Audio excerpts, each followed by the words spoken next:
விஜய் வந்து வெண்ணிலா கிட்ட எவ்வளோ சொல்லி பார்க்குறாரு. ஆனால் வெண்ணிலா கேட்காம என்ன பண்ணுறாங்க, விஜய் கிட்ட சவால் விட்டு போகிறாங்க. நீ கண்டிப்பாக வருவ, கல்யாணம் நடக்கும்னு சொல்லிட்டு விஜயும் வந்து போலீஸை வந்து கூட்டிகிட்டு போயிட்டு இந்த மாதிரி இவங்க எல்லாம் எனக்கு கட்டாய கல்யாணம் பண்ணி வைக்க பார்க்குறாங்கன்னு சொல்கிறாரு. அது போலீஸ் வந்து எல்லாரையும் அரெஸ்ட் பண்ணுறாங்க. அப்போ வந்து சும்மா இல்லாமல் வந்து என்ன பண்ணுறாரு, அன்பரசு வந்து இந்த மாதிரி வெண்ணிலாவோட அப்பா அம்மா வந்து ஆக்சிடென்ட் ஆனதுக்கு காரணமே விஜய்னு சொல்லிட்டு போய் சொல்கிறாரு. அதை கேட்டு விஜய் செமையாக டென்ஷன் ஆகிறாரு. போலீஸ் வந்து விஜய் அரெஸ்ட் பண்ணுறாங்க.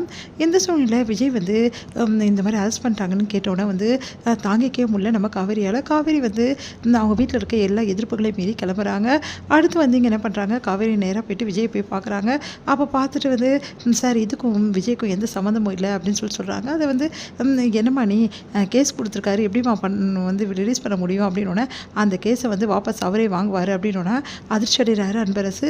அப்போ கரெக்டாக அங்கே ராதா வராங்க. ராதா வந்து இந்த மாதிரி வந்து நான் இந்த உலகத்தில் இருக்கணும்னா என் பையன் வெளியே வரணும், கேஸை வாபஸ் வாங்கலாம், நடக்கிறதே வேறு அப்படி சொல்கிறாங்க. வேறு வழி இல்லாமல் அன்பரசும் கேஸை வாபஸ் வாங்கிடுறாரு. அடுத்து வந்து ராதா வந்து சொல்கிறாங்க, ராதாவும் தாத்தாவும் வந்து ரொம்ப நன்றிம்மா, இந்நேரம் நீ வரலன்னா என்ன ஆயிருக்கும், எனக்கும் விஷயம் தெரிஞ்சிருக்காது, என் பையனை வந்து உள்ளே வச்சுருக்காங்களே எவ்வளோ திமிர் இருக்கும் அவருக்கு, அவர் என்ன பண்ணாலும் அதை நான் பார்த்துட்டு சும்மா இருப்பேன் நினச்சிட்ருக்காரா அப்படின்னு சொல்லிட்டு ராதா வந்து டென்ஷன் ஆகுறாங்க. உண்மையிலேயே உனக்கு தாம்மா நன்றி சொல்லணும் காவேரி அப்படின்னு சொல்லிட்டு தாத்தா வந்து சொல்லிட்டுருக்காரு. விஜய் வந்து காவேரி கிட்ட ஏன் காவேரி இப்படிலாம் அலையிற, நான் பார்த்துக்க மாட்டேன் நாடி, இந்த டைமில் இங்கெல்லாம் வரக்கூடாது நீ அப்படின்றாரு. இங்கே பாருங்கள் அதெல்லாம் ஒன்றும் கிடையாது, நீங்கள் உங்களுக்கு ஒன்றுனா நான் எப்படி இங்கே பார்த்துட்ருக்க முடியும் அப்படின்றாங்க. அதை பார்த்து ரெண்டு பேருமே அப்படியே வந்து பரவசப்பட்டு கையை பிடிச்சிட்டு அப்படி பேசிகிட்டு இருக்காங்க. இதை பார்த்துட்டு என்னப்பா இவங்க ரெண்டு பேரும் ஒத்துமையாக தானேப்பா இருக்காங்க, அப்புறம் ஏன்ப்பா இவங்க போய் பிரிஞ்சிருக்கணும் அப்படின்னு சொல்லிட்டு கேட்குறாங்க ராதா.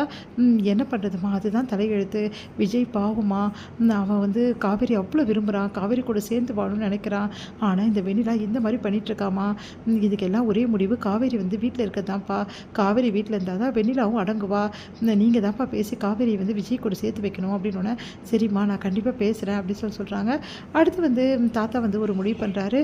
உடனே வந்து சாரதாவை பார்க்க தாத்தா வந்து போகிறாரு. தாத்தா கிட்ட வந்து தாத்தா வந்து பேசுகிறாரு. நடந்த விஷயத்துக்கு எல்லாத்தையுமே உனக்கு தெரியும் தானம்மா அப்படின்னோடனே, அதான் நான் சொல்கிறத கூட கேட்காம அவள் வந்து நேராக வந்து அழைச்சிட்டு வந்திருக்காளே அந்த பையனை, ஒன்று அந்த பையன் கூட சேர்ந்து வாழ்ந்தா நான் சொல்கிறேன், அப்படி இல்லைனா டைவர்ஸ் வாங்கன்னு சொல்கிறேன், எதையுமே செய்யாமல் பண்ணிகிட்ருக்கா அப்படின்னோடனே, நீ பண்ணுறது கொஞ்சமாவது சரியாக இருக்கா சாரதா, உன் பொண்ணோட வாழ்க்கையை பற்றி யோசிக்கவே மாட்டியம்மா அப்படின்னோடனே, இப்போ நான் யோசித்து என்ன பண்ண போகிறேன், அந்த பொண்ணு தான் இவ்வளோ பிரச்சனை பண்ணுறாரு, அந்த பொண்ணு பிரச்சனை பண்ணுறதுக்கு காரணமே அங்கே வந்து காவேரி இல்லாதது தாம்மா அப்படின்னோடனே அப்படியே அதிர்ச்சியாக பார்க்குறாங்க. இங்கே பாருங்கம்மா, காவேரி எங்கள் வீட்டுக்கு அனுப்புங்க, காவேரி எங்கள் வீட்டில் இருக்கட்டும், அவள் இங்கே வர வேணாம், காவேரி அங்கே இருந்தால் இந்த பிரச்சனை எதுவுமே இருக்காது, காவேரி விஜய் ரொம்ப சந்தோஷமாக வாழணும் தான் நினைக்கிறாங்க, ரெண்டு பேருமே சந்தோஷமாக வாழறதுக்கு நானே இடைஞ்சலாக இருக்கேன், அந்த பொண்ணு தானே அவ்வளோ பிரச்சனை பண்ணுறா அப்படின்னோடனே, அந்த பொண்ணு பிரச்சனை பண்ணுறான்னா காவேரி அங்கே இருந்து அவையமாக பிரச்சனை பண்ண போகிறா, இவங்க ரெண்டு பேரும் ஒன்றா வாழறதை பார்த்துட்டு அவளே ஒதுங்கிடுவா, அதுக்கு தான் சொல்கிறேன் காவேரியை அமுச்சு வைங்க, நான் சொல்கிறத கொஞ்சம் புரிஞ்சுக்கமா சாரதானோன்னே, இங்கே பாருங்கள் அந்த பொண்ணு இருக்கிற வரைக்கும் இந்த பிரச்சனை தீர்ற வரைக்கும் நான் காவேரி அனுப்புறதா இல்லைங்க,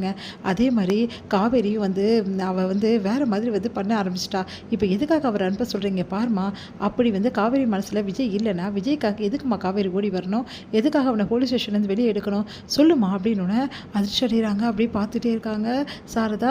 இவ்வளோ நடந்திருக்குல்ல, காவேரி வெளியே எடுத்திருக்காள், இதுக்கெல்லாம் யார் காரணம், காவேரி மனசில் விஜய் இன்னமும் இருக்கான்னு தான் காரணம், இதை கொஞ்சமாவது புரிஞ்சுக்க மாட்டியாமா நீ, இங்கே பாருங்க ஐயா எனக்கு எல்லாமே புரியுது, நான் இல்லைன்னு சொல்லலை, ஆனால் இப்போ இருக்க நிலைமையில நான் காவேரியை அனுப்ப முடியாது, அந்த பொண்ணோட பிரச்சனை இன்னும் தீரலை, பாருமா சாரதா உன் பொண்ணோட வாழ்க்கை எப்படி இருக்கணும்னு யோசிச்சுட்டு இருக்கியா, காவேரி வந்து விஜய் கூட தான் வாழ விரும்புகிறா, கொஞ்சம் புரிஞ்சுக்கமா அப்படின்னு யோசிக்கிறாங்க சாரதா.